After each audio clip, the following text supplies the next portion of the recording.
कहानी की शुरुआत होती है विल स्टंटन नाम के एक लड़के से। आज उसके स्कूल में क्रिसमस की छुट्टियां पड़ गई थी, पर विल को अपने बड़े से परिवार के साथ क्रिसमस मनाने में खास दिलचस्पी नहीं थी। जैसे ही वह स्कूल से निकला तो उसकी नजर एक बेहद खूबसूरत लड़की पर पड़ी जिसने लाल रंग का स्कार्फ पहना था। विल को तो उससे पहली नजर में प्यार हो गया। खैर, फिर वो जैसे तैसे भागकर बस में चढ़ा और जल्द ही वह लड़की भी बस में आ गई। तब विल के भाई बस में उसके शर्मीले स्वभाव का मजाक उड़ा रहे थे क्योंकि वह अपने में रहता था, उसका कोई दोस्त भी नहीं था। खैर, फिर उसकी छोटी बहन ग्वेन ने कहा कि इससे पहले बस से उतर जाए, बात कर लो जाके। मगर बदकिस्मती से वह लड़की अगले ही स्टॉप पर बस से उतर गई, मगर वह अपना स्कार्फ बस में ही छोड़ गई थी। तब विल ने स्कार्फ उठा लिया, लेकिन उसे लौटाने से पहले ही बस चल पड़ी। फिर विल और उसके भाई बहन अपने घर जा रहे थे जब अचानक लियोन नाम के एक आदमी ने उनके सामने गाड़ी रोकी। लियोन इस शहर की शाही मिस्ट्रेस मिस ग्रेथॉर्न के यहाँ पर काम करता था। तब लियोन ने विल और उसके परिवार को शाही महल में क्रिसमस पार्टी पर आने का न्योता दिया। आखिरकार जब विल घर पहुंचा तो उसने देखा कि उसका बड़ा भाई मैक्स भी छुट्टियों में घर आ गया था। मैक्स ने विल के कमरे पर कब्जा कर लिया था, तो अब विल को स्टोर में सोना होगा। कुल मिलाकर विल के 5 बड़े भाई और एक छोटी बहन भी थी। विल के पापा लगता है थोड़े रंगीन मिजाज के हैं। खैर, उनके पिता जॉन को इस शहर में लेक्चरर की नौकरी मिल गई थी, इसलिए वो यहाँ रहने लगे थे। साथ ही उसकी माँ एक हाउसवाइफ थी जिसे अपने बड़े से परिवार से बहुत प्यार था। रात को वो सब डिनर करने बैठे तो जॉन ने मैक्स से पूछा कि वो ग्रेजुएशन के लिए कहाँ जाने वाला है। मैक्स ने कहा कि अभी तो मैं इसके बारे में सोच रहा हूँ।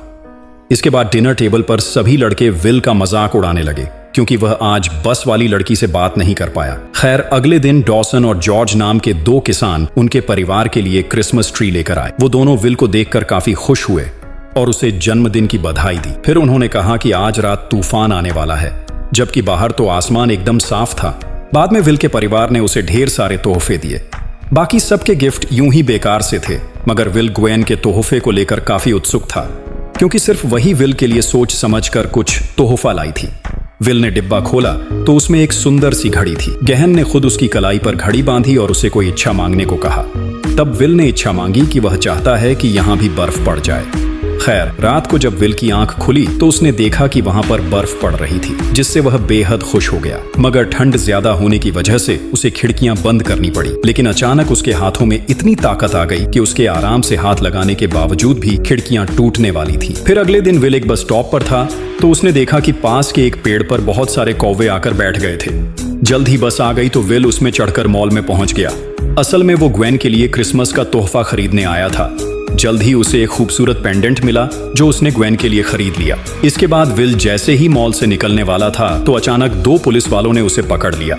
उन्होंने उस पर पेंडेंट चुराने का इल्जाम लगाया और उसे पूछताछ के लिए अपने साथ ले गए। जब वो एक कमरे में पहुंचे तो विल को एहसास हुआ कि कुछ तो गड़बड़ जरूर है। वहां की लाइट्स बार बार बंद हो रही थीं और पुलिस वालों का रूप भी बार बार बदल रहा था। तब ऑफिसर्स ने उसे साइन के बारे में जानकारी देने को कहा, मगर विल नहीं जानता था कि ये साइन क्या है। अचानक ही पुलिस ऑफिसर्स का असली रूप सामने आ गया और उन्होंने विल पर हमला करने की कोशिश की, लेकिन विल उन्हें बड़ी आसानी से धक्का देकर भाग निकला और तब उसे पहली बार अपनी ताकत का एहसास हुआ। अब दोनों पुलिस वाले हाथ धोकर उसके पीछे पड़ गए, पर वह उनके जंगल से बच निकला। उसे अभी भी कुछ समझ नहीं आ रहा था कि आखिर यह सब हो क्या रहा है और यह लोग उसके पीछे क्यों पड़े हैं। विल ने अपने पिता को बताने की कोशिश की कि उसके साथ कुछ अजीबोगरीब चीजें हो रही हैं, मगर उसके पिता और बाकी परिवार ने भी उस पर ध्यान नहीं दिया। फिर शाम को विल और उसका परिवार शाही महल में क्रिसमस पार्टी के लिए पहुंचे। तब वही 2 किसान विल के सामने आए और उससे पूछा कि उसे मजा आ रहा है या नहीं। तब विल की नजर अचानक से उसी बस वाली लड़की पर पड़ी, पर तभी जेम्स बीच में आकर उससे बात करने लग गया। यह देखकर विल को बहुत गुस्सा आया और वह अपना कोट लेकर वहां से जाने लगा। वहीं दूसरी ओर हम देखते हैं कि लियोन और मिस ग्रेथॉर्न यह सोच रहे थे कि क्या उन्हें विल को उसकी तकदीर के बारे में बता देना चाहिए। इधर विल अकेला जंगल में चल रहा था कि अचानक घोड़े पर बैठा एक आदमी और उसके कुत्ते विल का पीछा करने लगे। विल उसी समय अपनी जान बचाकर भागा, पर उस आदमी का घोड़ा तेज था और उसने विल को रोक ही लिया।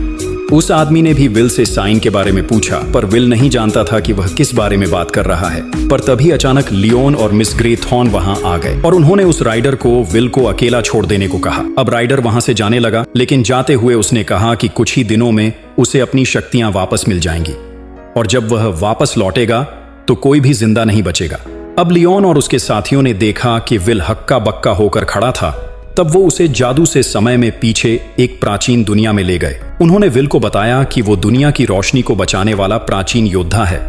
उन्होंने बताया कि सैकड़ों साल पहले ग्रेट हॉल नाम की एक जगह पर रोशनी और अंधकार का एक युद्ध हुआ था, जिसमें रोशनी की जीत हुई थी, पर वह अंधेरे को हमेशा के लिए खत्म नहीं कर पाई। अब अंधेरे को खत्म करने के लिए विल को 6 जादुई साइन हासिल करने होंगे, ताकि वह बुरी शक्तियों को हमेशा के लिए हरा सके। उन्होंने बताया कि तुम्हारे जन्मदिन पर तुम्हारी पूरी शक्तियां जाग उठी हैं, और तब से ही उसे साइन दिखने भी शुरू हो गए होंगे।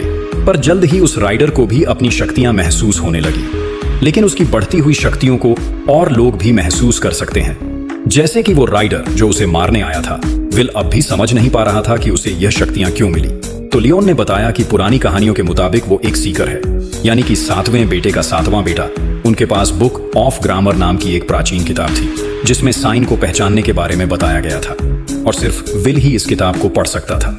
ये सुनते ही विल हंस दिया, क्योंकि उसके तो सिर्फ 5 ही भाई थे, और वह अपने माँ बाप का 7वां नहीं 6ठा बेटा था। उसने कहा कि उन्होंने गलत इंसान को चुन लिया है। अब विल वहां से जाने लगा, मगर लियोन और उसके साथियों ने कहा कि वह अपनी तकदीर से मुंह मोड़कर नहीं जा सकता।